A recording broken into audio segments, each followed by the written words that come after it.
Resumen del volumen 16 de Ankoku Kishi Menegetebi. Fue un volumen enfocado en la era mesoamericana, un nombre dado a lo que hoy es México y todo Centroamérica que sería hasta Costa Rica. Aunque claro, no fue en todo Mesoamérica los escenarios inspirados, solo fue hasta la orilla en Baja de México. Y los mexicas o aztecas y mayas fueron las civilizaciones antiguas que tuvieron su ambientación adaptada a la novela. La temática era de ir hasta el continente occidental a detener el despertar del rey dragón carmesí, y así Kerouki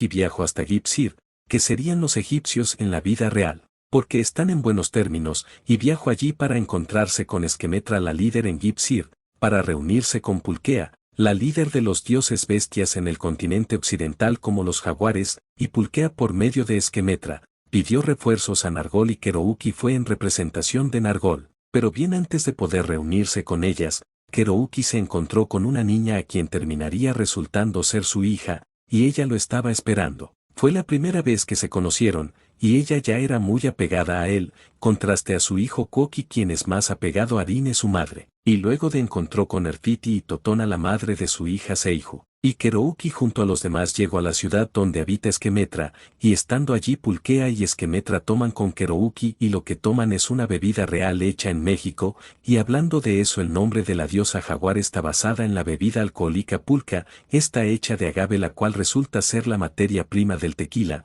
por lo que allí tendría la primera referencia a lo que el autor quiso plasmar a su historia, lo real combinado a lo ficticio, así como siempre ha llevado su obra. Continuando, después de tomar con ellas, Kerouki amanece tanto con Totona y Nelfiti a sus lados, sin vestimenta, y desde de lo que obviamente pasó esa noche, en naves de Gipsir Kerouki y los demás parten hacia el continente occidental, incluidas Nelfiti y Seijo, quienes se ocultaron en la nave pese a que sus respectivas madres les prohibieron irse. Nelfiti fue porque es una despreocupada y Seijo porque quiso pasar más tiempo con su padre, y Aruses también fue como representante de Gipsir. Él parece quiere esposar a Totona cuando antes solo quería a Rine, pero quedó fascinado por Totona después de verla con su atuendo gitano. Anteriormente, Aruses y Nelfiti están aparentemente comprometidos pero no se soportan. Aruses le reclama a Nelfiti que vino, incluso la quiso golpear, pero recuerda que es hija de su aterradora tía Esquemetra, por lo que la deja. Y Nelfiti le responde sacando la lengua y diciendo que estando con Kerouki estaría protegida. Llegan finalmente al continente occidental y los seres bestias de allí aplaudían y emocionaban cuando llegó la nave de Aruses y su séquito de hombres águilas. Parecen tener alta influencia allí,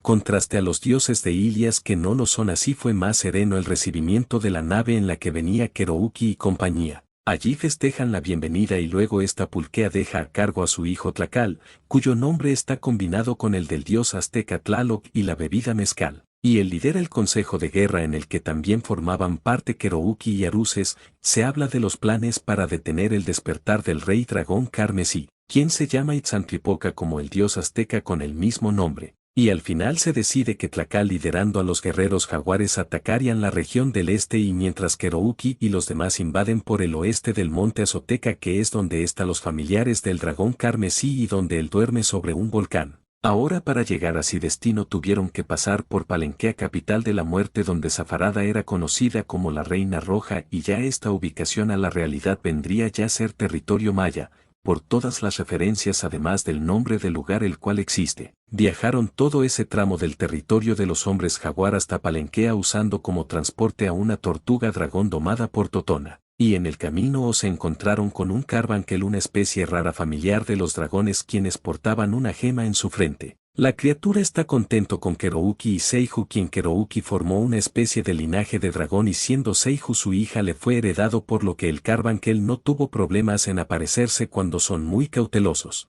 En una parte Aruses se burla de Kerouki por su lentitud al que van, pero Kerouki no le da importancia. Y Aruses se adelanta y se encuentra con Camalbar, quien es alguien tan fuerte como el dios de la muerte Sarvix, Zafarada y Sastam, la diosa del ahorcamiento, hermana de Zafarada. Aruses demuestra ser más fuerte que Zafarada, cuando ella pensó que era débil, pero luego recordó que quien lo derrotó fue el héroe de la luz y el dios Alpos. Pero Aruses no fue rival para Camalbar, quien no pudo tocar porque su habilidad era extraña y no era por velocidad. Camalbar vence a Aruses, en eso Kerouki finalmente llega y también le resultó complicado aceptarle un golpe. No fue hasta que usó la habilidad de rugido de dragón, que inhabilitó temporalmente a Camalvar y Kurouki lo manda lejos. Zafarada se iba a meter y eso sería más difícil con ambos combinados, pero en eso llegan los demás por lo que al final Camalvar y su grupo huyen. Luego Kurouki se encuentra con Banhou, un guerrero lagarto quien parece no tener hostilidad e incluso él mismo se dispone a llevarlos a la ciudad del centro del monte Azoteca,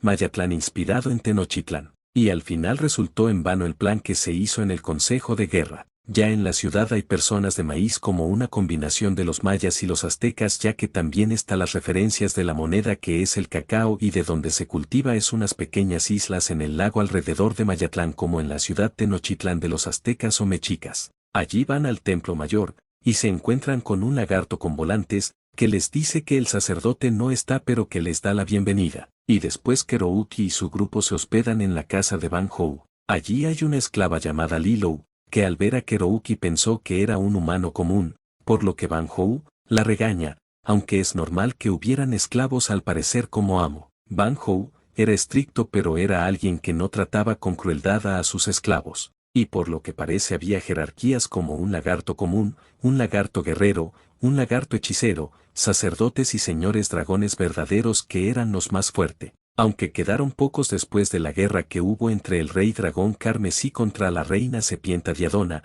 que también perdió gente incluso a su esposo, Quetzalcóatl, y como dato extra hay muchos familiares de los dragones como los carbuncles y los kobolds. Y Banhou es un guerrero y trajo con él poco esclavos al mudarse a la ciudad Mayatlán. Y Kurouki recibió muchos alimentos de parte de los residentes de Mayatlán, debido a que lo veían Kou, o una deidad dragón, que es equivalente a su rey dragón. Mientras Kurouki se encontraba en la casa de Banu, Camalvar y su grupo estaba eliminando a dragones verdaderos, llamados Dragoniutes, que era fuerte incluso Zafarada peleó en serio para poder vencer a uno, y se estaban abriendo paso para hacer vibrar el escudo del volcán donde el dragón carmesí se mantenía dormido, ya que las ondas que enviaba desde Palenquea hasta el monte Azoteca, fue interrumpido, ahora para un mejor resultado quería despertarlo más rápido. Camalvar se topa con el sacerdote quien es fuerte pero Camalvar lo termina venciendo. Luego se dan enfrentamientos entre murciélagos subordinados de Camalvar quienes han provocado enfermedades y pestes y estos enfrentan a los lagartos. Totona contra Zafarada y Nelfiti contra Sastam. En esta batalla se revela que Seiju posee también las llamas oscuras de Kurouki por lo que, su descendencia puede poseer este poder desde su nacimiento, y tal parece lo tienen sin necesidad que entrenarse para obtenerla. Y esto ayuda a que Sastam usando su cabello como enredaderas, no pueda atraparla debido a que son quemadas por sus llamas oscuras. Y ya siendo derrotados los murciélagos y Sastam teniendo dificultad en contra de Seiju, Zafarada peleaba contra Totona y Nelfiti a quien pensaba que por su apariencia débil, la tomó por sorpresa su fuerza, terminando entendido que es hija de Esquemetra. Y así tendría que enfrentarse a la diosa de la luz de Ilias y la diosa gitana, así que decidió por escapar. Y en el punto de vista de Kurouki, él estaba teniendo dificultades con Camalvar, por su habilidad evasiva y sigilosa, que le era difícil pelear, así que tuvo que arreglárselas con ingenio, y entendiendo mejor a su oponente, y se da cuenta que la risa de Camalvar contiene magia, que distorsiona los sentidos de su oponente al escucharla, que se describe como una onda ultrasónica mágica que acompaña su risa, y no es una habilidad de solo detectar el entorno a través del sonido, sino que distorsiona los sentidos de quien la escuche. Pero saberlo aún así una onda expansiva golpea a Kurouki pero lo neutraliza con un rugido, y el combate se le pone complicado a Kurouki porque apenas si pudo defenderse, como cuando Camalvar hace su cuerpo brillar así que ruge para evitar la distorsión de Camalvar y con su espada bloquea el ataque de luz. Pero Camalvar aún pone tenso a Kurouki porque sus habilidades son impredecibles y cuando menos se lo espera, Camalvar se acerca a él cuando menos se lo espera, más cuando éste usa también ilusiones que engaña a Kurouki sobre su posición real. Y Camalvar puede dividirse lo que maximiza la potencia de sus habilidades y combinan la onda de choque al mismo tiempo. Y para evitarlo Kurouki crea un muro de oscuridad ya que esa habilidad es luz y Kurouki la puede bloquear usando la oscuridad. Y Kurouki pelea también con ilusiones haciendo que sus llamas oscuras se dividen de forma humanoide rodeando a Camalvar. Y así Camalvar por primera vez es acorralado, ya que los potentes rugidos con ilusiones neutralicen por completo las habilidades de Camalvar. Y se dio un enfrentamiento entre un viento de oscuridad contra un viento dorado de luz. y así ambos finalmente pueden chocar ataques cara a cara, donde Kerouki abruma por completo a Kamalvar en combate en ese escenario de batalla. Y por eso Kamalvar opta por pelear en su verdadera forma, que sería un murciélago gigante. Así que Kerouki también se transforma en dragón, donde derrota sin dificultad a Kamalvar mandándolo a volar. Y para resumir, lo que sigue después es que Kerouki, Totona y Nelfiti finalmente llegan donde el rey dragón carmesí dormía, pero era inútil volverlo ese dormir con el incienso que le dio el Ka. Pero Kerouki nota que el dragón algo lo mantiene medio despierto, así que usa una magia mental para entrar al sueño del dragón, una magia difícil que ni siquiera Totona, como la diosa del conocimiento y una hábil maga, es incapaz de realizar, pero Kerouki creyó que podría usar esa magia en un dragón, por relación con ellos.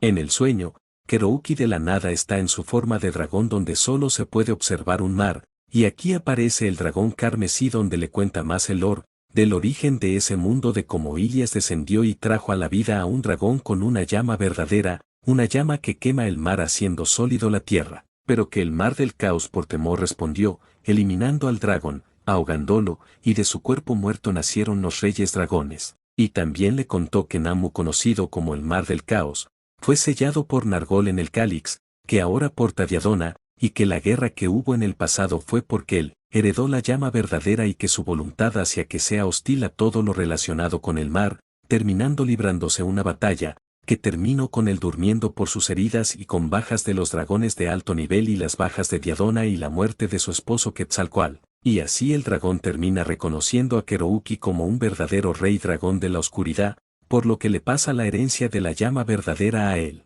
Y así termina el arco, solo quedando las escenas finales como los residentes de Mayatlán regalándole un inmenso botín a Kerouki, y donde se muestra que tal parece que Kerouki embarazó a Nelfiti y Tlacal, en despedida los festejó, terminando con eso. Demasiado largo el resumen, pero bueno, ahora opinión más análisis. El volumen fue excelente, se reveló finalmente que Totona sí estaba embarazada y hasta conocimos a la hija ya crecida, quien tiene un fuerte lazo con su padre desde el primer encuentro, y donde destacó por tener la habilidad de las llamas oscuras y poner en aprietos a la hermana desafarada. Un volumen que habló sobre esta parte del mundo, más en concreto en lo que fue Mesoamérica, pero solo de la parte baja México, donde los aztecas se posicionaron después de ser nómadas por años y de haber servido a otras civilizaciones, y donde una parte de la civilización maya estaban asentados. El volumen también trajo que Kerouki terminaría concediendo un hijo con Nelfiti, la amiga de Totona con quien tuvo una hija, todo inocente y tranquilo que se miraba,